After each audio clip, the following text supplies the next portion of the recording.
vamos às perguntas, né? Então eu convido o Zeca e o Rondinelli ali para compor a...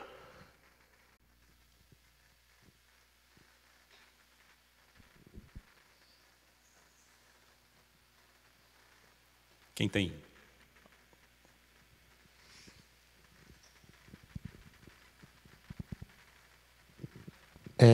Bom dia, gente. Eu sou o José Hermes, eu trabalho no Arquivo Geral da USP, assim, similar aí ao trabalho do Zeca, né, na Unesp, então estava muito ansioso por essa fala do Zeca também. Agradecer também, né, o colega aí do Rondinelli da Cielo e o pessoal da Fiocruz, que também tem muito a ver com o trabalho que a gente está, né, começando, né, Rodrigo, a desenvolver pela USP. E a pergunta que eu queria fazer mais direta, acho que para vocês dois, em pena que o pessoal da Fiocruz não está aqui também, mas essas iniciativas de preservação digital, pelo menos aqui na USP, a gente percebe que elas surgem muito a partir dos anseios, das preocupações dos técnicos, né? De quem atua ali no chão da fábrica e que está reconhecendo o risco que a gente tem de perda realmente de informação essencial, né? Inclusive informação protegida por lei. E aí eu queria que vocês contassem um pouco dessa experiência, de como surgiram essas iniciativas, né?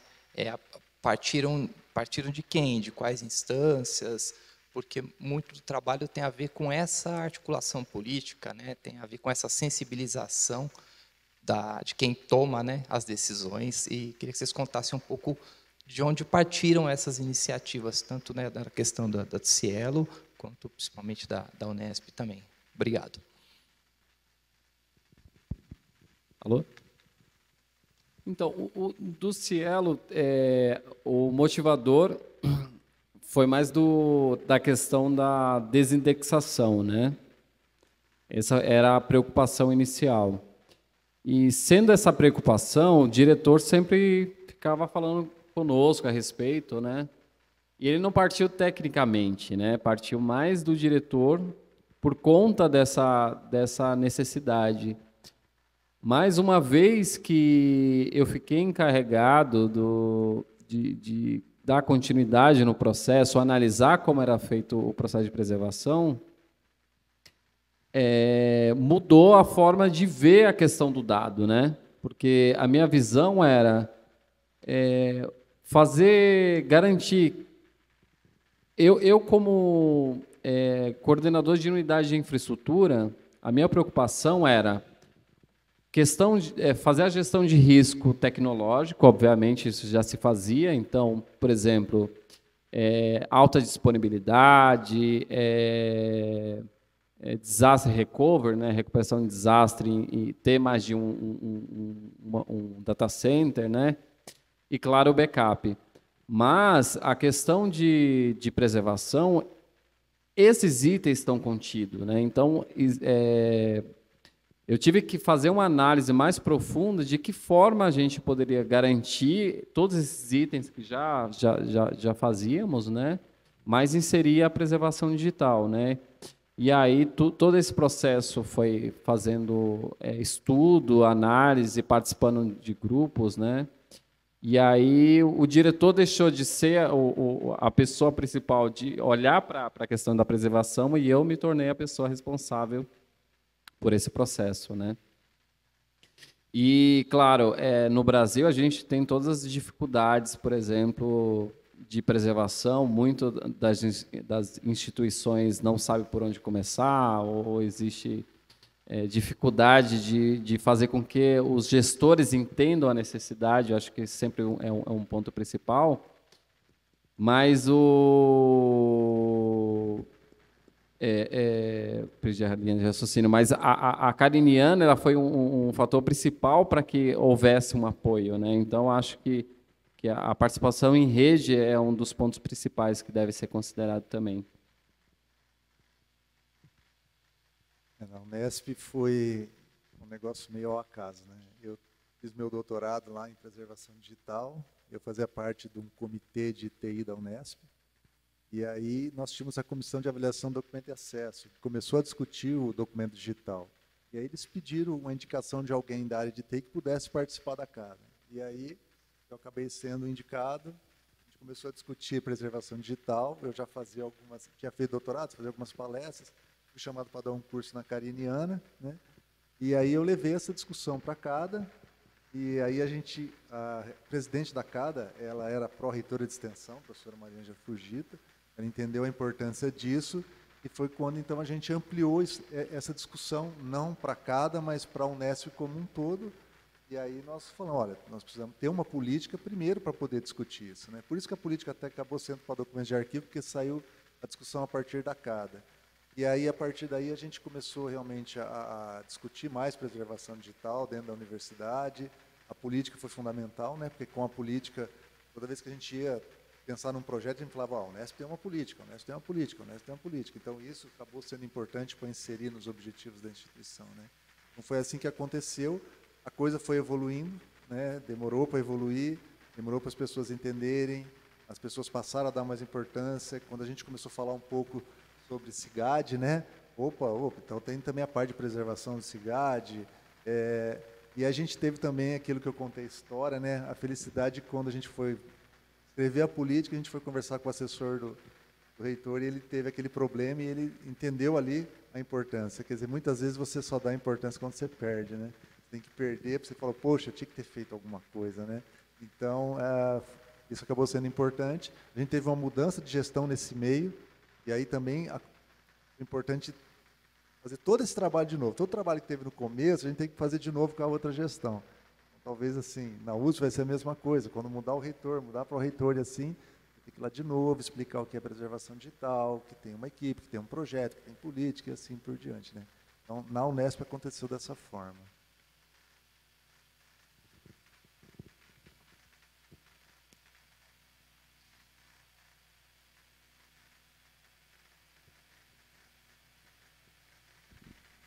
Mais alguma pergunta?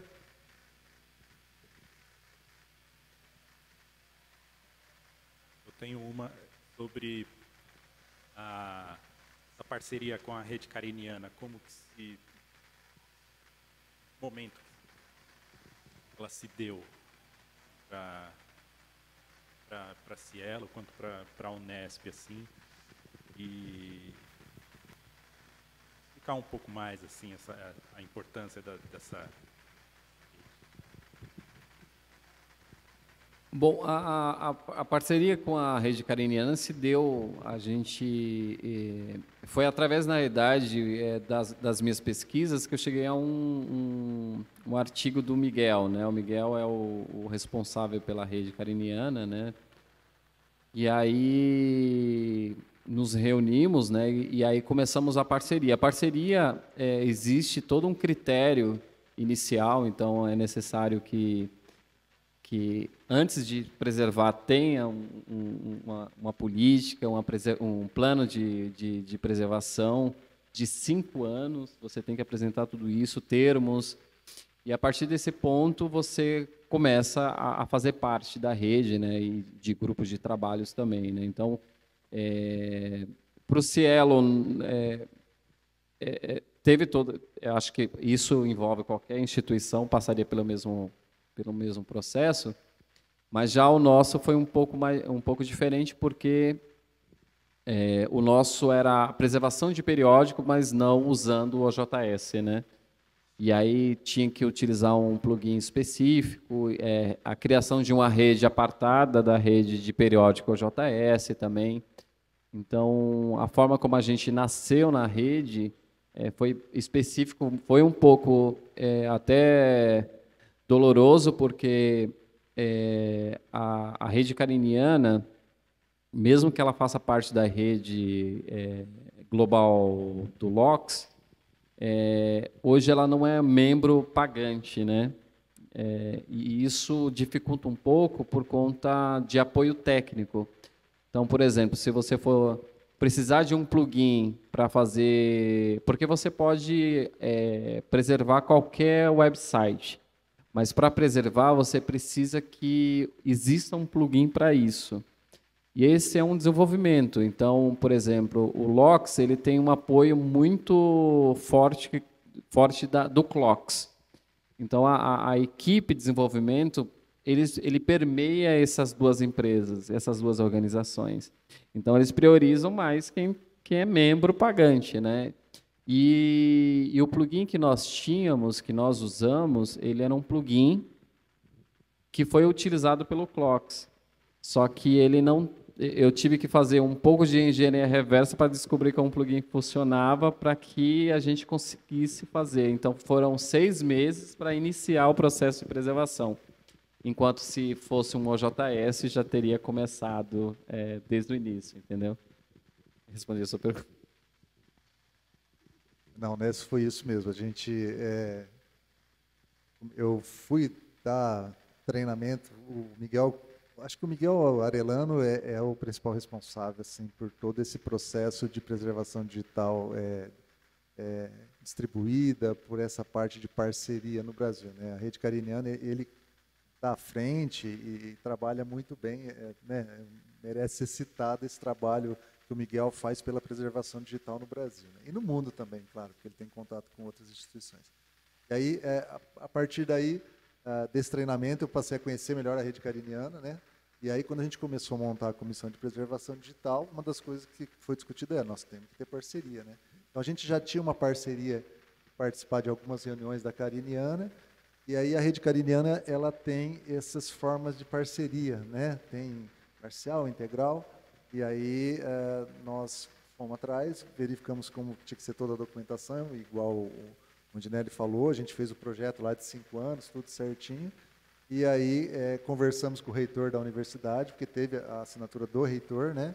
Eu estou como responsável técnico, mas o reitor da universidade assinou juntamente com o diretor de BICT, e aí então a gente passou a fazer essa parceria.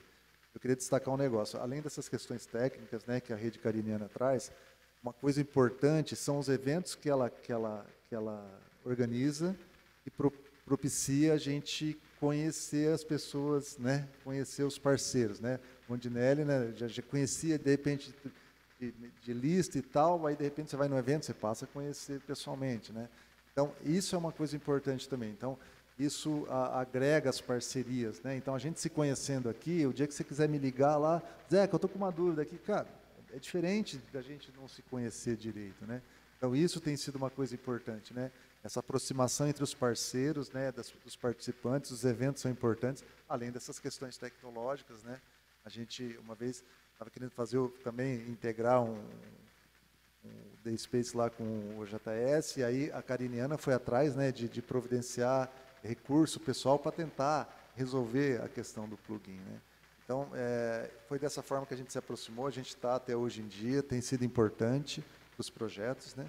E a ideia é realmente continuar renovando e estar sempre participando, porque é o que eu falo, tem sido fundamental para a gente em termos de projeto e até de soluções, né? Às vezes não especificamente da Cariniana, mas de repente um outro parceiro, né?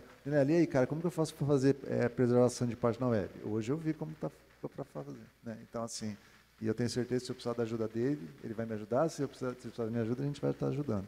Então eu acho que essa participação ocorreu dessa forma e continua acontecendo com os parceiros, né? Então não é só a participação na rede, mas é o contato que a gente tem com as parcerias, né? E só complementando o que o Zeca falou, a Rede Cariniana é uma rede mesmo. A gente tem membros ativos fazendo discussão sobre vários aspectos. Por exemplo, eu faço parte do grupo de trabalho de arquivamento web, que foi o fluxo que eu apresentei. Então, muita coisa que a gente faz, né, implementa na empresa, na organização, né, faz parte do que a gente está discutindo, né, nos encontros que a gente faz, né, nos grupos. Então, isso é de extrema importância, a existência da rede Dríades, né, onde que a gente faz parte e onde tem as subdivisões dos grupos. Tem direcionamento de grupo de pesquisa que gera produtos. Então, isso é muito importante também.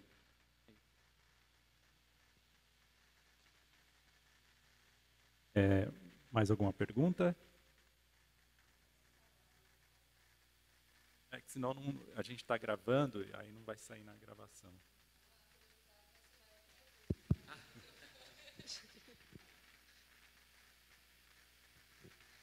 Talvez a minha pergunta seja direcionada mais para você, e talvez o colega ali do arquivo também saiba.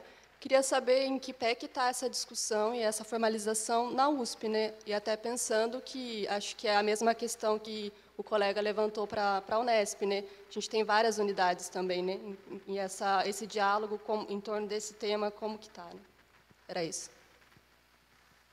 Bom, estava programado, né, Rodrigo, na primeira versão da divulgação do evento, a gente fazer a apresentação aqui do grupo de trabalho de preservação de documentos arquivísticos digitais da USP, né?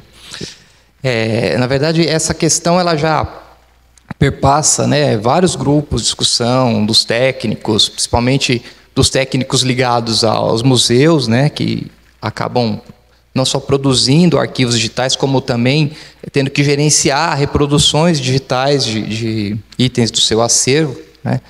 Mas, para vocês terem uma ideia, assim, em 2009, quando eu tive contato com um artigo do Howard Besser, que foi publicado na revista Acervo, né? Howard Besser é um estudioso da indústria do cinema, né? E já alertando para esses perigo, né, de perda de acervos audiovisuais, no caso que ainda eram documentos eletrônicos, né, analógicos, mas que tinham uma relação intrínseca com a questão já da discussão da preservação digital. Isso em 2009, né, a gente já tinha essa preocupação. Pouco tempo depois eu trabalhei aqui na digitalização do IEB e nós tínhamos um problema muito grande de não recuperar vários arquivos que tinham sido digitalizados, né? Então, os técnicos da USP, em geral, sempre estiveram sensíveis a essa questão. Mas aí, tenho que dizer aqui, a gente não tem nada institucionalizado ainda na universidade a respeito disso, né? Mesmo as normativas da CADA, né, que é a Comissão de Documentos, de Avaliação de Documentos e Acesso, que é também instituída por lei, né, pela Lei de Arquivos, e toda instituição pública tem que ter a sua, infelizmente, a gente não tem nada muito regulamentado em relação a isso, né? Só que eu estou no Arquivo Geral há 1 ano, exatamente, e conversando lá com os colegas, a gente acabou recebendo uma demanda do MAC, né, do Museu de Arte Contemporânea, e a colega lá do arquivo do MAC, ela é muito atuante, ela é muito parceira nesse sentido. E ela veio com a demanda de que eles estavam com muitos arquivos lá de vídeo, né, de eventos, de palestras que tinham sido feitas principalmente durante a pandemia, e que são atividades que, para nós, são atividades fim, né, da universidade. Você está ali divulgando conhecimento, né, falando das pesquisas, dos trabalhos, e isso, pela nossa tabela de temporalidade, né, da universidade, isso está classificado como documento permanente. E olha só o imbróglio, né? Eles tinham vários documentos audiovisuais, principalmente, né? Por isso foi muito bacana a fala aí dos colegas da Fiocruz, que estavam arquivados ou no YouTube, ou em storages, né? Aqueles HDs externos que a gente guarda, e eles já estavam sem espaço para, no caso, fazer backup desse material, porque como eles entendem a importância desse material, né, para a própria história institucional, eles começaram a perceber esse risco. Então, a nossa colega nos acionou para saber, ela sabia que não existia, mas ela fez questão de provocar a instância, né, no caso, a arquivística da USP, que é o Arquivo Geral, o SAUSP, né, sede do SAUSP, que é o Sistema de Arquivos da USP, de como isso estava sendo pensado.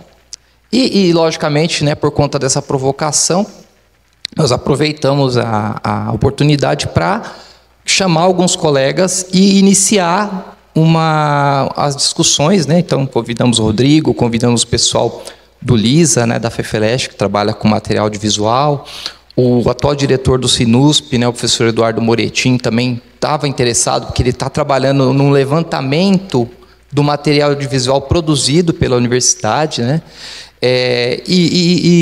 Entre outros colegas, assim, os colegas dos museus, né, que a gente sabe que tem uma sensibilidade grande para essa questão. Mas o Arquivo Geral, né, a gente também lida muito com a documentação administrativa. E nós estamos aí, assim, às portas aí de implantarmos os processos digitais, né, os processos eletrônicos. Então, uma coisa que já era difícil de fazer no papel, que era a gente conseguir preservar adequadamente os documentos, fazer com que eles cumpram os seus prazos ali de guarda, né? E inclusive proporcionar a eliminação de documentos que a gente não precisa guardar, cumpriram ali sua função, podem ser eliminados. Então, pelo Arquivo Geral, nos sensibilizou muito também a questão de como a gente pensar isso também já com essa realidade em que a produção de documentos digitais é assim, é visceral, né? Uma coisa... Então, a gente, com o apoio desses colegas, a gente, né, Rodrigo, fizemos algumas discussões. Logo de cara, o Rodrigo nos convidou aqui para fazer uma conversa com o Miguel Arellano, né, da Cariniana, que também colocou para a gente essa questão da importância da parceria, né, do trabalho em rede, a questão dos padrões, a questão da política e dos planos de preservação, né? Mas o mais importante disso tudo é que, assim, embora muito, muito, muito atrasados, a gente pretende chegar a algo parecido com o que o Zeca nos relatou aqui, que é o quê? Que é chegar nas instâncias de tomada de decisão, né, com uma discussão já acumulada, que é algo que, assim, a gente não precisa inventar nada, né? Tem vários padrões, tem vários modelos de políticas, tem muitas pessoas interessadas e a necessidade batendo a porta, né? A gente só precisa agora construir esse canal. Talvez nossa principal missão com esse grupo de trabalho fazer com que a discussão chegue à reitoria e que consiga essa força, né, institucional, para que a gente possa, sim, partir para iniciativas de comunicação, né? Ficou muito patente para mim na fala do Zeca a importância de você ter isso como uma questão cultural, né? Você trabalhar para uma mudança de cultura, porque se o colega da ponta não entende a importância da preservação digital, de que a preservação começa na produção, isso também, principalmente agora com os processos eletrônicos, né, isso dificulta muito a nossa questão. E também, para responder objetivamente a questão da oficialização, nós tentamos, então, a situação do Arquivo Geral hoje, né, na hierarquia da USP, é uma situação bastante complicada, porque nós não temos uma força institucional para conseguirmos, por exemplo, institucionalizar o próprio grupo de trabalho. Então, nós procuramos as parcerias, justamente, né, na própria USP. Então, nós conseguimos sensibilizar o pessoal do Centro de Preservação Cultural da USP, né, que é o CPC, que já tem um grupo de trabalho voltado à preservação do patrimônio cultural da USP no geral, né, e uma preocupação muito grande com a gestão de risco, principalmente dos acervos físicos, né, que é o que os preocupa diretamente. Então, a proposta, o CPC fez uma contraproposta de acolher nossa demanda como uma frente de trabalho nesse grupo de acervos, né? E que é uma questão que a gente está agora para oficializar isso, tem que passar pelo conselho deles. Então, nas instituições as coisas têm esse prazo um pouco mais lento, mas estamos aí discutindo, firmes e, né, seguindo o caminho que é o que dá para fazer. Tá bom? Bom, eu acho que é isso. O Hermes falou bem. A BBM é bastante sensibilizada nessa questão, né? Então, a atual direção tem dado esse apoio e entendido, né, essa necessidade que toda a Universidade de São Paulo ela tem em preservar sua produção, né, todo tipo de documento digital, ou digitalizado, ou nato digital. E é isso, né? Então, o que a gente tem feito é ter conversado com quem já está fazendo esse trabalho, né? O Zeca aqui é um grande exemplo também, ele também. Conversamos também com o Miguel, né, da Rede Cariniana, do ICT, e para trazer esses exemplos, e esse apoio externo à nossa universidade também. E vamos ver, né, o que a gente consegue aqui com esse grupo de trabalho, tentar sensibilizar aí a tomadores de decisão, né, dessa necessidade. Isso. Eu queria, assim, dar um depoimento. Eu acho que vocês estão começando pelo caminho certo, realmente. Eu acho que vocês estão... as coisas são assim mesmo, sabe? Começa com as pequenas sementes, com uma demanda, com uma pessoa que quer fazer e vai agregando outras pessoas. Então, acho que vocês estão realmente, sim, na minha avaliação do que a gente passou na Unesp, acho que vocês estão no caminho certo mesmo, né? E realmente acho que o grande desafio é mais essa questão política no bom sentido, tá? Não no mau sentido, né? Policy, né? Essa questão política de realmente agregar gente, agregar pessoas que consigam chegar lá no reitor e convencer ele que é importante, sabe? Então, eu acho que o trabalho de vocês está começando bem legal. Mais alguma pergunta? Bom dia, já boa tarde já. Meu nome é Render Quintero, sou estudante da FESP do curso de Biblioteconomia e estagiário da FGV. Aí eu queria saber, já falando da parte da parceria, quais são as futuras parcerias que a rede tem? Com quais outras faculdades vocês estão trabalhando? E se há projetos de ampliação dessa rede com outro, por exemplo, com o Acervo Geral do Rio de Janeiro ou com a Biblioteca Nacional para fazer essa preservação de esses acervos e além também dos livros também históricos e essa parte. Tem ampliação futura dessa rede de parceria? A gente vai falar da rede cariniana em nome do Miguel, né? Mas vamos lá. Então, existem muitas parcerias. Biblioteca Nacional, Arquivo Nacional, várias universidades federais, tá? Você pesquisar lá no Google Rede Cariniana, né, IBICT, né, você vai ver lá. Aliás, ontem quando eu fui colocar aquelas imagens dos parceiros ali que a Unesp trabalha mais diretamente, eu entrei na Rede Cariniana e peguei a imagem de parcerias. Então, lá você vai ver que tem uma parceria muito grande. E o trabalho que a Rede Cariniana faz sempre é realmente de agregar mais parceiros, de trazer mais gente, e não só do Brasil, mas de fora também. Os eventos, né, que a gente participa da Rede Cariniana, tem pessoas da Argentina, do México. A gente teve o último evento tinha, acho que era da onde? Peru, Bolívia, não lembro.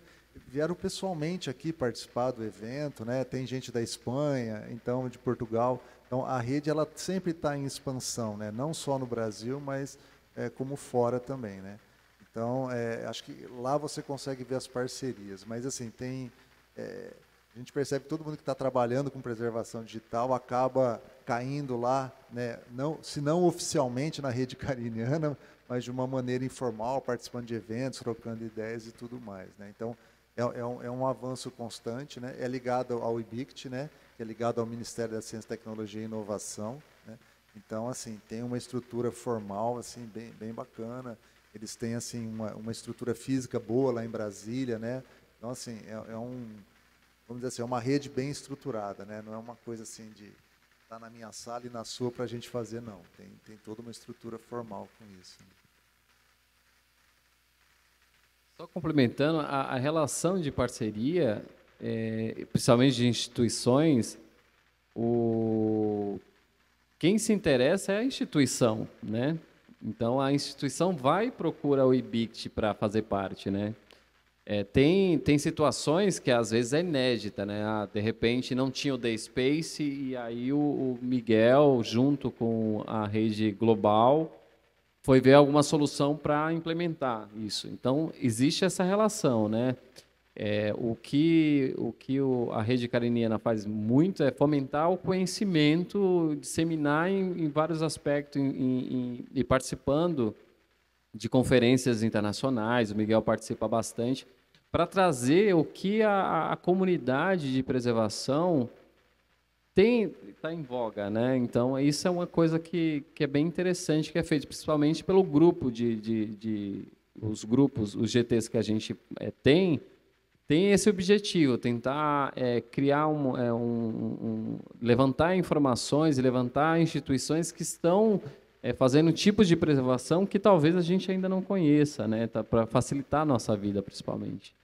Mas, geralmente, a relação a instituição busca a cariniana, né? E sempre é uma relação muito saudável, né? E sem muitas negações, né? Só tem os critérios que obviamente, tem que ter equipe para fazer, ter uma política inicial, ter plano de ação, isso e assinatura de termos, né? Que é a responsabilidade que cada instituição tem que ter, né?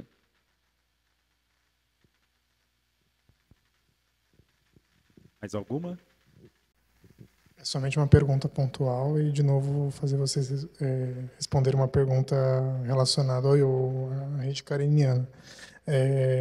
Vocês diriam, na experiência de vocês, que hoje em dia ela agrega mais acervos ligados à produção científica universitária?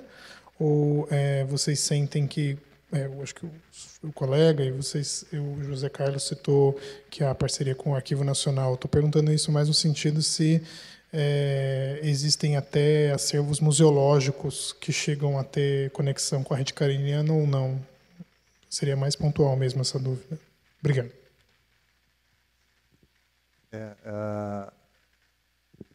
Existe um grupo de trabalho específico para museu, né? Assim, na rede cariniana, tá?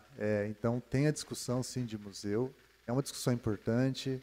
Ano passado, acho que esse ano, estou perdido no tempo, não sei se esse ano ou ano passado, eu e Miguel participamos de um seminário aqui do Museu da Cidade de São Paulo, aqui, para falar sobre preservação digital. Então tem essa preocupação, sim, com o museu, tem vários trabalhos, tem um grupo de trabalho. Você entrar lá na Dríade, na rede Dríade, lá, você vê quais são as pessoas que estão lá. Eu não faço parte do grupo de trabalho de museus, né? Mas tem o pessoal lá que discute isso daí, sim, tá? E assim, então, a rede cariniana acaba diversificando, sabe? Ela vai... É claro que o LOCS está voltado para produção científica, revista, mas se discute dados de pesquisa, a gente tem grupos de trabalho trabalhando com dados de pesquisa, documento de arquivo, revista, museu, né? Tem um específico sobre produção indígena, né? Acho que é um grupo de trabalho específico que está discutindo preservação então, assim, ela é diversificada, tá? Ela não acaba ficando especificamente para isso ou para aquilo, não, né? E em termos de solução, que é o LOGS, né? Que é o que a rede cariniana acaba mais trabalhando, né? Acho que está mais voltado para as revistas, né?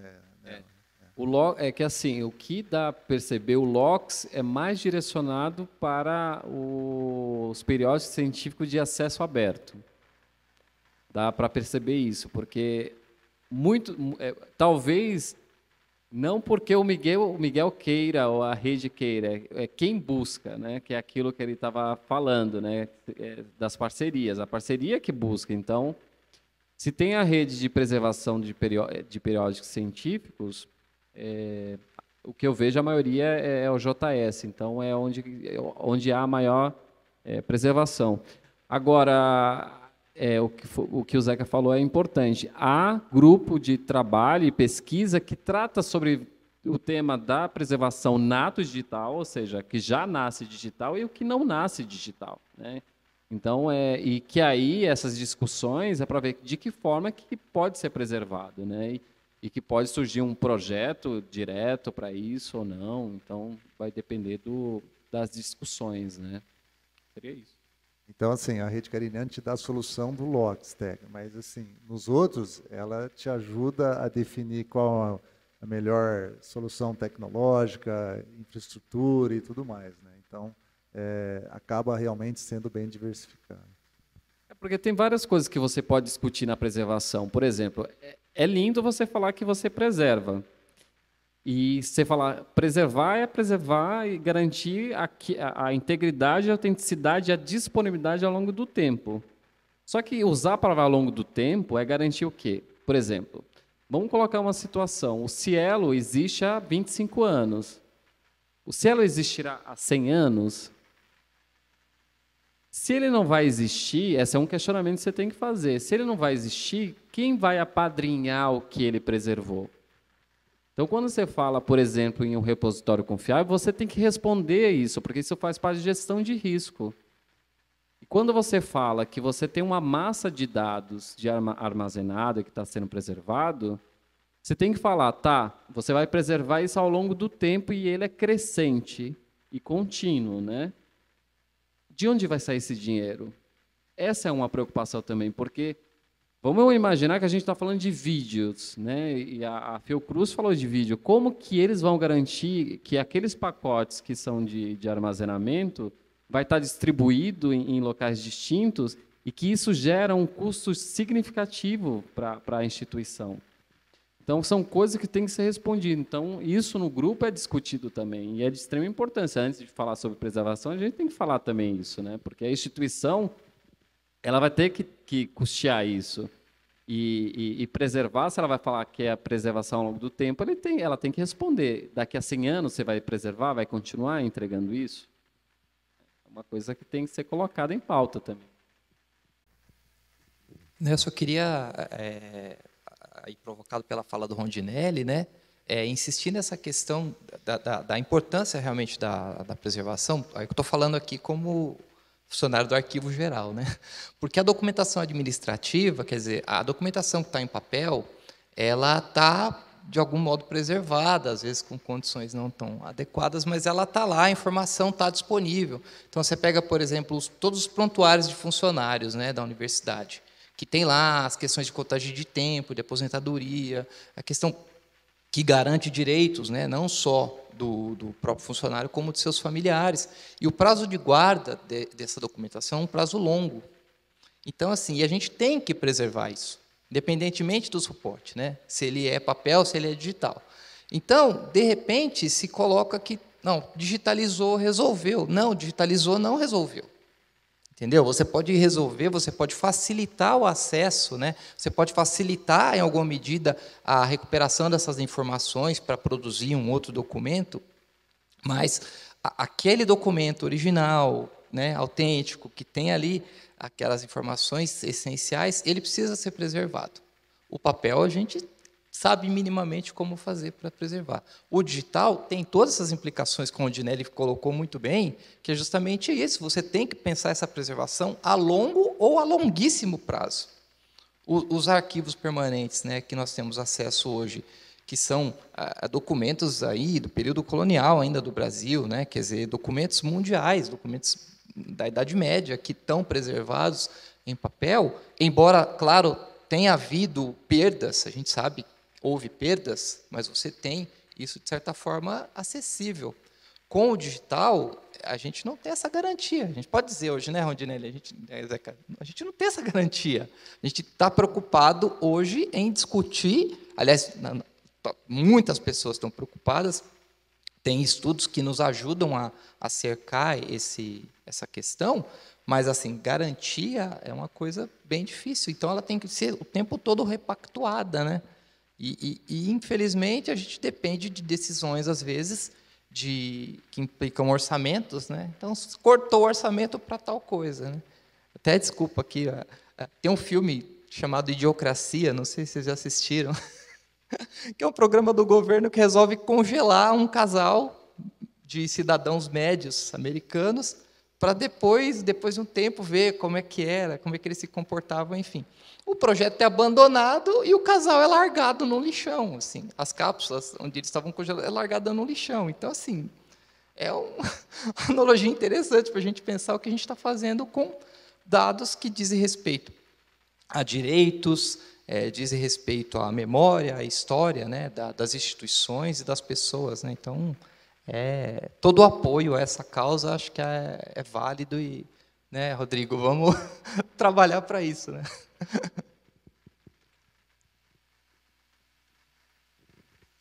Mais alguma questão?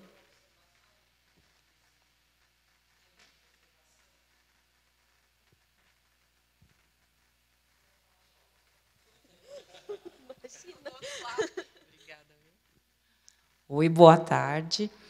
Meu nome é Camila. Acho que eu sou a única funcionária, é tudo criança. Eu trabalho na universidade, eu trabalho no Museu de Geociências, mas eu administro um laboratório de preservação. Primeiro, a gente começou a preservar o acervo científico, basicamente as rochas, né, fruto da produção científica. Como o nosso trabalho foi bem sucedido em termos de preservação e acessibilidade, que a gente digitalizou tudo, criou um site eficiente, a gente ganhou uma segunda missão, que é preservar o acervo institucional, né, que a gente apelidou de Projeto Memória. E aí a gente começou a receber O material, tanto a memória do Instituto das Geociências, como a memória dos professores. Os professores vão falecendo, vão se desligando, e esse material vem para a gente.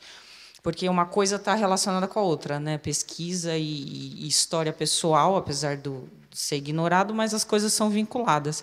Aí, como vocês começaram a comentar de preservar para sempre, eu me deparo com um problema muito grande. Queria dividir com vocês que são jovens, para vocês pensarem nisso também comigo.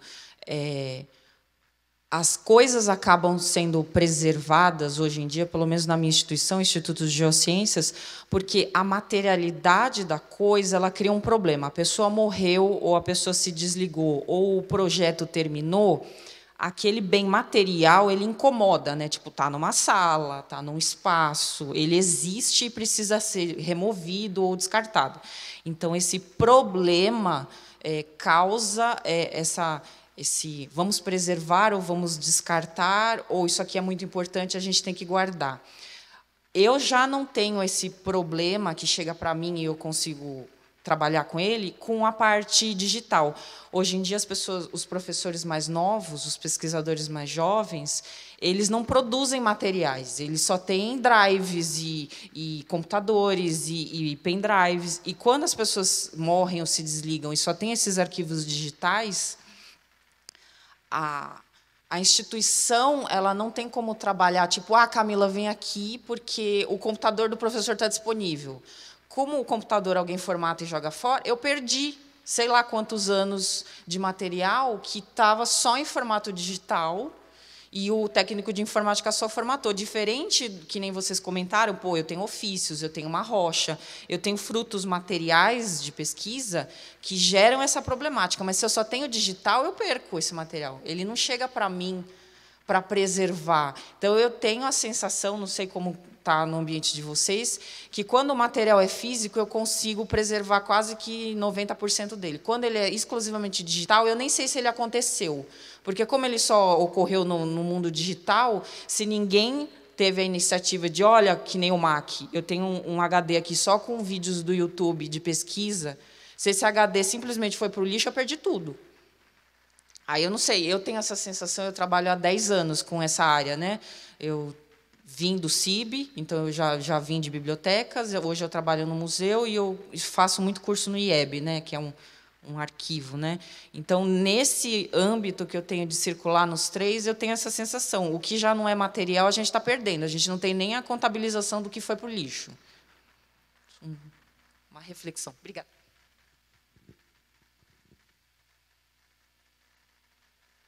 Perdão, como você chama mesmo? Camila.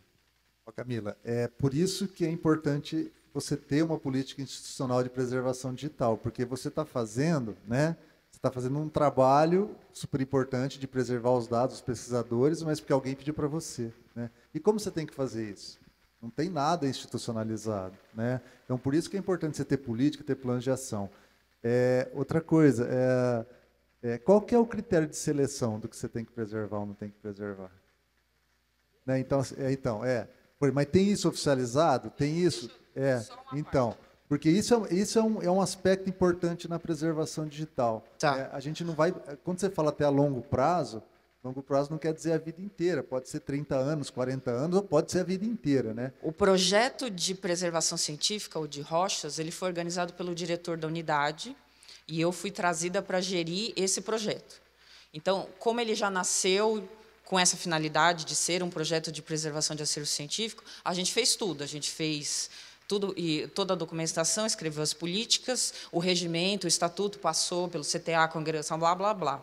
Agora, esse trabalho derivado, como não é a iniciativa de uma pessoa que tem poder político, é uma iniciativa que nem eu falei, puta, está aqui no lixo, mas eu acho que isso não devia estar no lixo. É meio que uma dedução de todo funcionários, alunos e professores que veem o material físico ser descartado e falam, eu acho que isso não devia estar no lixo. Aí, como a gente já tem uma operacionalização eficiente, o pessoal fala, pô, Camila, você já fez lá com as rochas, você não pode fazer isso com esse material?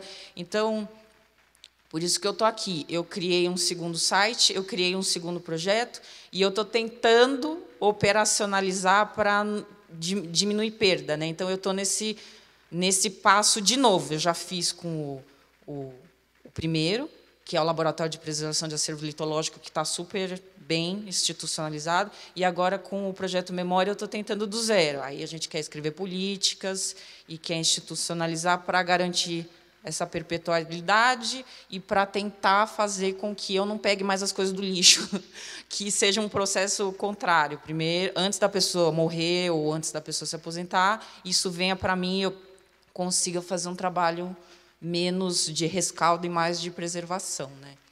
E essa questão digital, tá no computador do professor, é um negócio extremamente complicado. Tá. Né? Assim, porque, primeiro, que material você vai pegar? O que você vai pegar?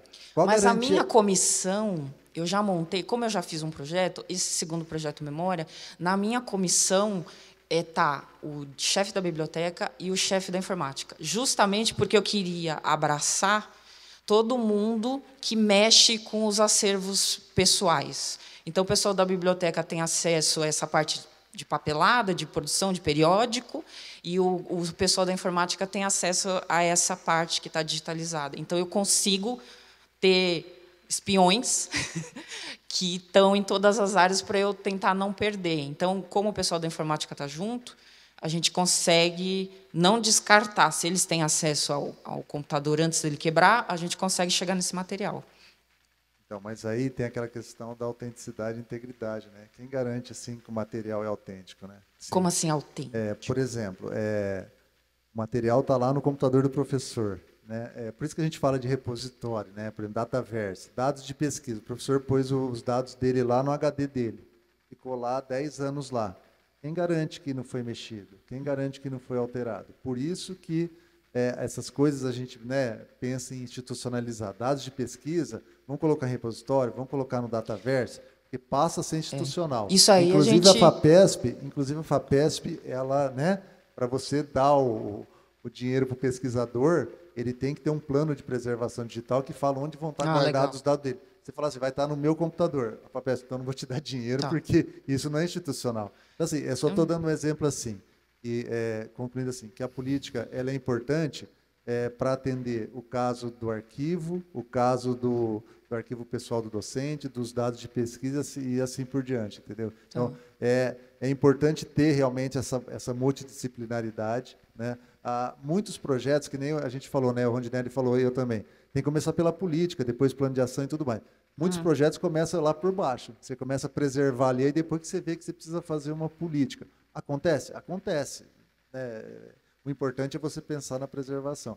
Então, o que eu quero dizer assim, você vê, tem o problema lá que trouxe do vídeo, você tem outro problema. Por isso que é importante a USP estar pensando nessa questão da política de preservação digital institucional como um todo. Porque vai ter que pensar, inclusive, nos dados de pesquisa. Né? Onde eu vou colocar? Onde eu vou preservar os dados de pesquisa?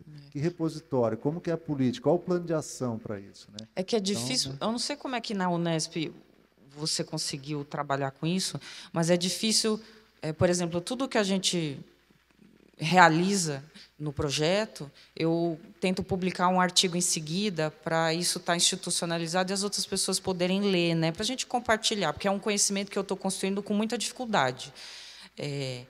Então, aí quando eu vou publicar, a gente esbarra nesse problema técnico que a gente tem aqui na USP.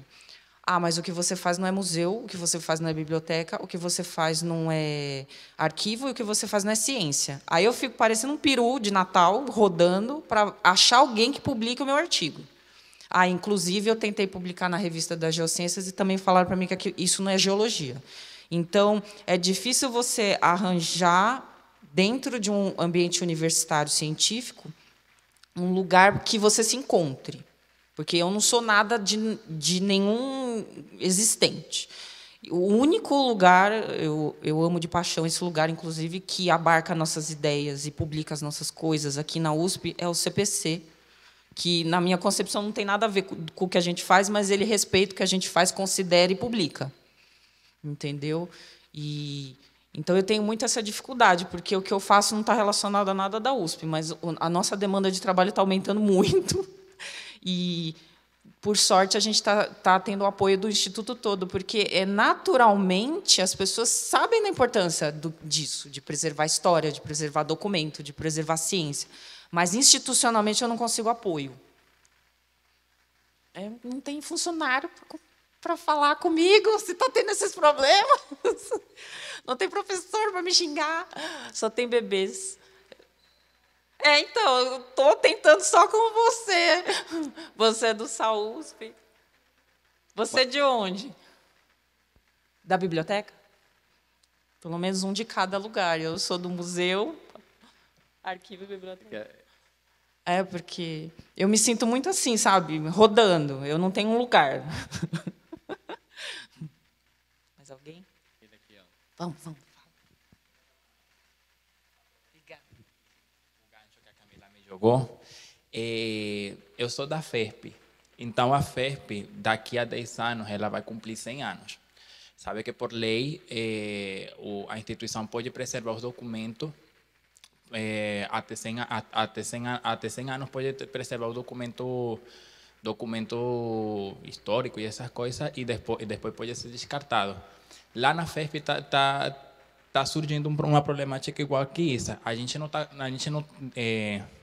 estamos estudando como preservar esses documentos, porque a gente tem documentos desde a primeira matrícula quando era a Escola Livre de Sociologia e Política. Então, a gente está criando um plano para ver como a gente preserva essa memória, como digitaliza. Você sabe que digitalizar documentos e mais documentos históricos que podem ser considerados patrimônio do Estado, até patrimônio da nação, ele sai caro, porque é um investimento gordo que a gente tem que fazer em digitalização, equipação e tudo isso. E essa semana eu falei, a gente tratou, acho que foi em conhecimento e pesquisa, sim. A gente entrou no CEDOC e vimos até fotos originais do Carl Roger quando ele foi professor da Escola Livre e tudo isso. E me surgiu uma pergunta, uma questão, que é como a gente vai preservar isso, porque isso é memória. E é como a gente vai preservar esses documentos para as gerações futuras. E como nós, como estudantes e futuros bibliotecários e futuros pesquisadores, vamos a compor a memória da instituição se a gente não tem essa infraestrutura. Então, eu compreendo muito o pensador, porque é bem difícil, porque a gente também tem essa questão por exemplo, espaço físico. A gente já não tem mais espaço físico. A bibliotecária ela pega gritos quando o professor morre da FERP, porque sabe que o acervo dele vai para lá e a gente não tem mais espaço físico para onde guardar mais documento.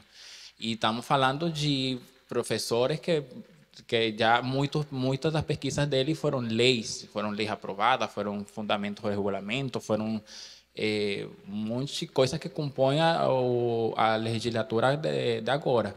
Então, saindo daqui desse seminário, a gente poderia formar uma equipe para criar uma comissão de memória para essas instituições que têm esse problema, a USP, a FERP, a Unesp, que tem isso para preservar esse histórico, que eu falo que é mais do histórico da cidade de São Paulo, do estado de São Paulo e do Brasil, porque muita gente vem fazer pesquisa referenciando-se nessa memória que a cidade de São Paulo tem. Então, é bem difícil também, porque como vai indo as coisas, a gente tem que continuar batendo a porta para conseguir esse apoio, porque esse apoio político, institucional, e vamos criar uma comissão para puxar mais aí, para essa institucionalização, que é criar um acervo histórico ou uma rede de acervos para compartilhar e tumbar essas burocracias que atrapalham muito essa publicação e essa preservação desses materiais. Eu acho que são dois desafios aí, né, que você vai ter, porque você ainda tem que digitalizar.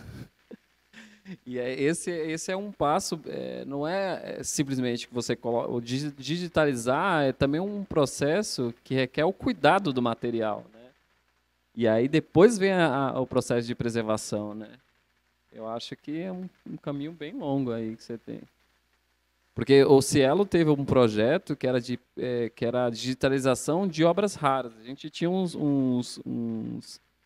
É que na época compraram um negócio bem estranho, assim. Era um scanner gigantesco que você conseguia...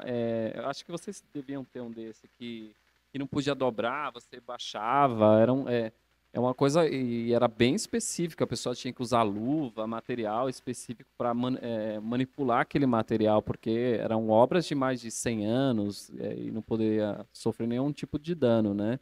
E aí essas obras, muitos deles foram para o Internet Archive, né? Pelo projeto da BHL, que é Biodiversity Heritage Library, alguma coisa assim. E aí esse material ele era disponibilizado, né? Mas também um dos desafios da digitalização é o direito daquele material. Nem todo material pode ser disponibilizado na internet. É uma preocupação que você também tem que ter, né? Que é sobre o direito daquele material. Não, e também você que tocou a parte das obras raras, das obras especiais, também tem muito livro que é centenário e que ainda não está disponibilizado, e são obras que têm 100, 200, 300 anos e não está acesso publicamente. A gente tem que fazer um processo, uma burocracia. Eu falo tanto assim porque eu trabalho na biblioteca da FGV e a FGV tem obras raríssimas que tu fica assim, e eu perguntei para as bibliotecárias daí, não está digitalizado, não está disponibilizado, me disse não, porque é uma obra que tem todo esse cuidado, são obras que você vê que a folha já está toda desgastada, não pode manusear muito. E aí é um processo tanto assim que o aluno, se solicita essas obras raras, ele não pode sair com essa obra. A gente vai, pega essa obra e ele tira foto e pode ir. Mas também está essa questão, eu questionei ela, então, aí não se está indo uma infiltração de dados? Porque que vai fazer esse aluno com a foto dessa obra? Será que ele vai disponibilizar na internet? Ele vai lançar? Também a gente tem que ver essa questão também. Eu falei, me surgiu essa dúvida. Isso não seria uma infiltração de dados? Uma filtração de dados? Uma filtração de uma obra? Então, eu até questionei sobre isso a ela. Ou seja, não corre o risco que o aluno publicar essa obra ou jogar na internet e criar... Eu não sei, assim, se uma coisa é você tirar uma cópia na íntegra, né? A outra é você ter parte de uma obra, uma página, duas, e aquilo caracterizar como sei lá, como uma reprodução não autorizada, né? Eu não saberia responder isso.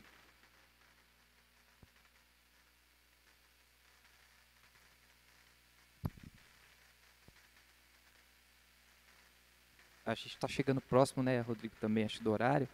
Só para não estender muito, a questão do direito de reprodução, pela Lei Brasileira de Direitos Autorais, 70 anos após a morte do autor, você expiram os direitos autorais, né?